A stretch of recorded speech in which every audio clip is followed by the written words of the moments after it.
ওয়ালাইকুম। দেশ বিদেশ টিভি থেকে হুসেন বলছি। আমার চ্যানেলে সবাইকে স্বাগত।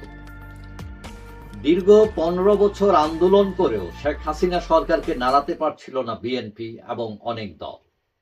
কিন্তু হঠাৎ আমরা দেখলাম ছাত্ররা একটা ইস্যু দিয়ে, কোটা ইস্যু দিয়ে নামলো এবং সেটা সেই ইস্যুতে নিয়ে গেল তারা এক দফায় সরকার পতনে, এবং হঠাৎ করে সুনামির মতো ভেসে গেল সবকিছু। তারপর তারেক জিয়া সহ সকল বিএনপি নেতা, অন্যান্য দলের নেতা কর্মী যারা আন্দোলন করেছিল এতদিন, তারা মোটামুটি উঠে দাঁড়ালো। তারেক জিয়ার অনেক মামলা ছিল, এগুলো এখন গুড্ডির মতো উঠতে উঠতে মোটামুটি নিঃশেষ হওয়ার পথে। এখন তারেক জিয়ার সুটকেস রেডি, যে কোনো সময় তিনি বাংলাদেশে আসতে পারেন। অনেকেই মনে করেন, বিশেষ করে তার দলের লোকেরা, যে তারেক জিয়া আসলে সব সমাধান। কিন্তু আসলে কি সমাধান হবে? ওই ফুটপাতে দেখবেন ঔষধ বিক্রি করে কিছু লোক, মানে দেখবেন যে এক বড়িতে সব সেরে যায়, জ্বরও কমে, মাথা ব্যথাও কমে, ডায়াবেটিসও চলে যায়, এমনকি ক্যান্সারও শেষ হয়ে যায় তাদের এক বড়িতে।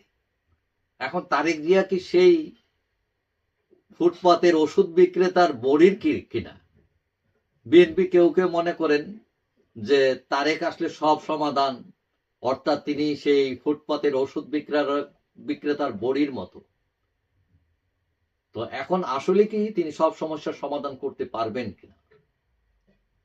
এখন বিএনপি ক্ষমতায় চলে আসবে এই প্রতিধ্বনি পেয়ে বিএনপির অনেক নেতা তেলবাজরা তেলের ড্রাম নিয়ে মোটামুটি তৈরি, যে তাদের বস তারেক জিয়া আসবেন আর তারা তেল ঢালতে থাকবে। সেখানে শুধু তেলবাজ না, সেখানে সকল পুরাতন পাপীরাও আইসা একত্রিত হয়েছে। অনেকেই মনে করেন এটা তারেক জিয়ার জন্য এক্সট্রা একটা প্রেশার। এখন অনেক নেতাকেই আমরা কিন্তু এর আগে যে আন্দোলনের সময় দেখি নাই, বিএনপির অনেক নেতাকে। আমি তো কোনো কোনো নেতাকে মনে করছিলাম এদের দেখি না, ওদের বয়স হয়েছে, ওরা কি মরে টরে গেছেন মনে হয়। কিন্তু 5 আগস্টের পর দেখি ওমা, তাদের অনেকেই বড় বড় কথা নিয়ে হাজির হয়েছে। তখন তো শুধু মির্জা ফখরুল সাহেব, রিজভী সাহেব আর 2-4 জন আছে, এদেরকে দৌড়াদৌড়ি করতে দেখছি, পুলিশের মার খাইতে দেখছি, রিমান্ডে নিতে দেখছি। কিন্তু এখন এত সুসময়ের মাছিরা আসলেন কোত্থেকে? তারেক জিয়াকে কিন্তু এটাও মাইন্ডে রাখতে হবে। এখন তারেক জিয়া 31 দফা দিয়েছেন, সুন্দর সুন্দর কথা বলছেন। অনেকেই মনে করছেন তিনি যে সুন্দর সুন্দর কথা বলছেন, প্রস্তাব দিচ্ছেন, এটা সম্ভব হচ্ছে কারণ তিনি ব্রিটেনের মতো একটি দেশে আছেন এবং চামচা বেষ্টিত নন। এখন হয়তো 2-1 জন থাকতে পারে, কিন্তু বাংলাদেশে আসলেই চামচারা তাকে ঘিরে ধরবে এবং তার খবর হয়ে যাবে। কেউ কেউ মনে করেন যে ইউরোপের যে পলিটিক্যাল স্টাইল আছে সেটা অনেকটাই রপ্ত করেছেন তারেক জিয়া দীর্ঘদিন এই ইংল্যান্ডে থাকার কারণে। কিন্তু এই স্টাইল তিনি বাংলাদেশে গিয়ে বজায় রাখতে পারবেন কিনা, ধান্দাবাজদের কবরে পড়ে তিনি কতটুকু ঠিক থাকতে পারেন, সেটা নিয়েও প্রশ্ন আছে।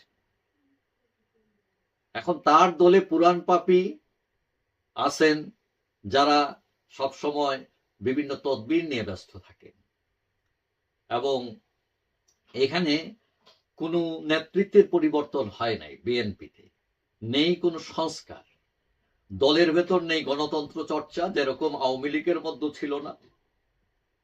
এখন তারেকের সামনে দাঁড়িয়ে কথা বলার লোকও তো নেই সেখানে, তাহলে তো সেই আগের বিএনপি থাকলো। এই জায়গাটা বদলানো না গেলে খুব একটা নতুন কিছু পাওয়া যাবে বলে অনেকেই মনে করেন না।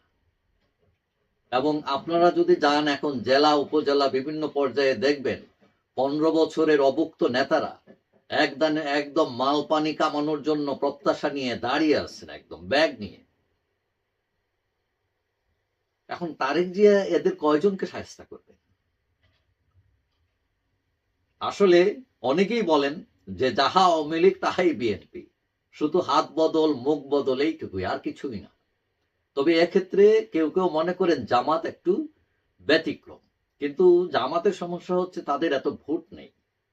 আবার কেউ কেউ মনে করেন এবছর তারা হয়তো চমক দেখাইতে পারে।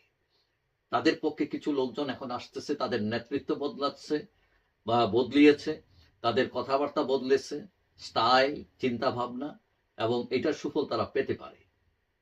আবার কিছু কিছু মানুষ তারা চিন্তায় আছে যে আওয়ামী লীগকে বিদায় করে আবার অন্য নতুন আওয়ামী লীগ এসে মাথায় পড়ে কিনা, এটা নিয়েও তাদের টেনশন আছে।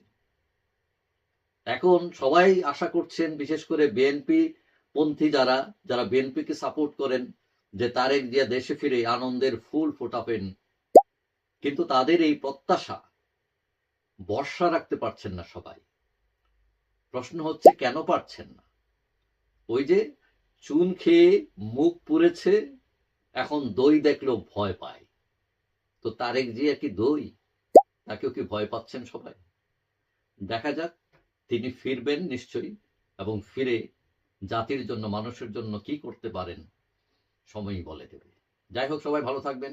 আশা করি দেখা হবে অন্য কোনো ভিডিওতে ইনশাআল্লাহ। আল্লাহ।